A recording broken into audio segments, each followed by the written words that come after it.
Grades are one, Core here. Time for another movie review, which today I got to see as awkwardly as I say it, the new live action Little Mermaid movie, which was an early access, so it was just like a day early. But I did get to see it in Adobe, which I have to say, Haley Bailey did a great job.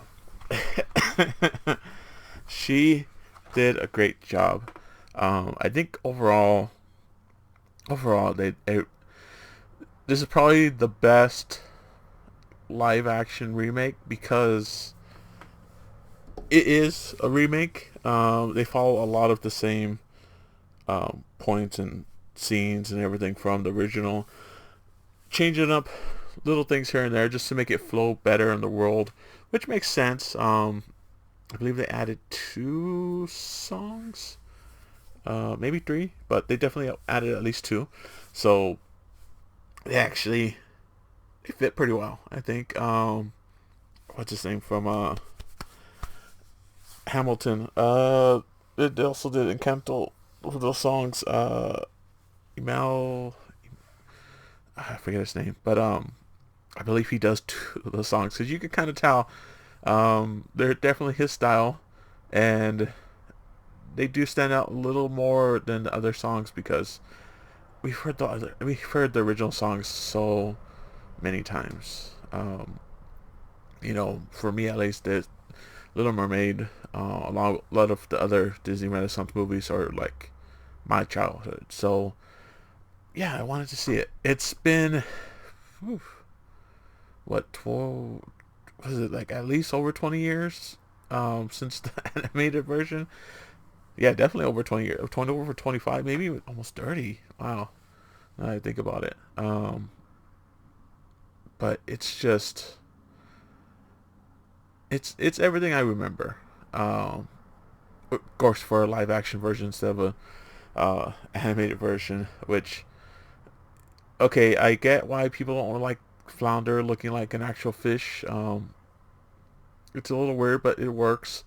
Also, I have no problem with Sebastian being a crab, because I believe he was supposed to be a lobster, right, in the original. No, he was crab lobster, whatever. He kind of looked more like a lobster than a crab in the original.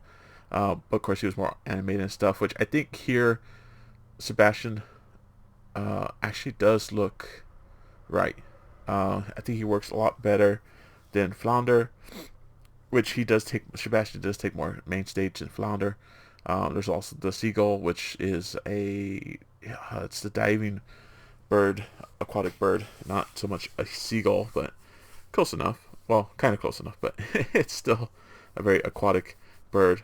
Um, but yeah, Haley Bailey, man, she definitely has a voice. She has the acting too, like, because yeah, after she loses her voice, of course everybody's seen Little Mermaid, so of course there's no spoiling it. Um, she has to act for a good at least 30, maybe 40 minutes where she's not talking. I mean, they do have like this inner, you know, dialogue kind of song that she sings and stuff like that, but it's as far as her expressions and the way she acts, like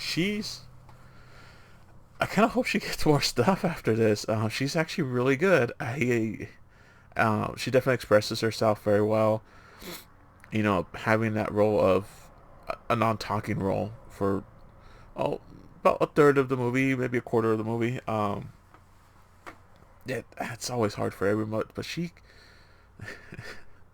definitely she does it. It's quite remarkable, just because we've had bad Disney remakes, and I think this is probably one of the best, if not the best. I think Jungle Book is really high up there too as well because they changed Jungle Book more to they kind of made a whole different story out of it. Where this is more closer to the original remake, so it's more like a Lion King kind of thing. But where Lion King kind of failed with being too realistic, here they don't focus on the realism too much because they focus more on the mermaids and mermen, and as far as the animals, of the sea, they don't really focus too much on them. Besides, of course, the one song, Under the Sea, which yeah, uh, was pretty interesting. I was wondering how they were gonna do that, but hey, I have to admit too, the trailer's kind of been lying to you. It looks like this movie was just really dull, which seen in Adobe at least, I know it's a bigger format with the higher resolution, higher contrast, all that stuff.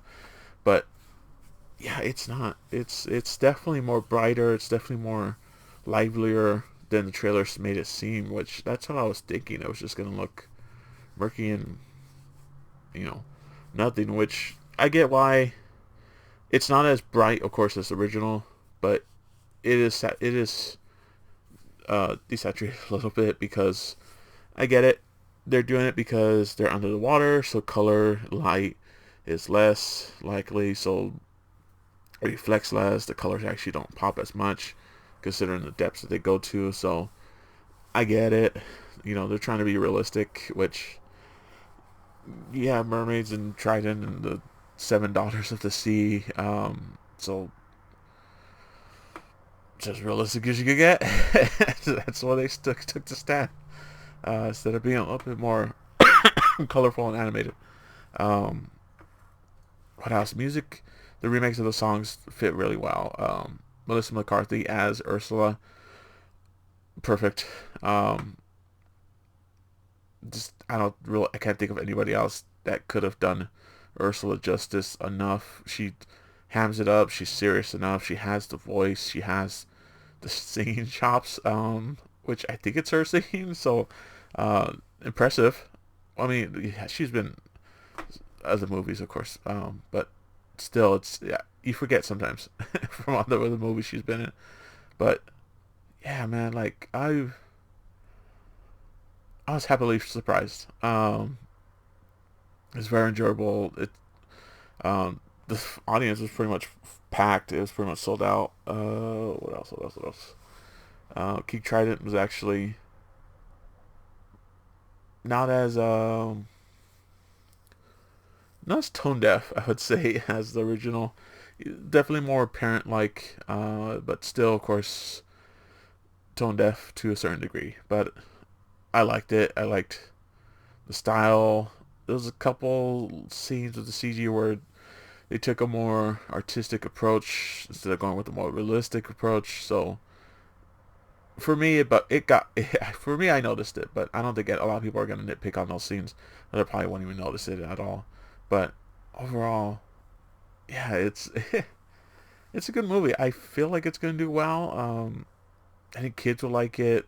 The ending fight scene, the boss battle scene, actually works pretty well. It's it's interesting the changes that they made and the way that they made it work, and just the flow of everything. It just worked out really well. I really liked it. And I keep thinking about it more and more. It's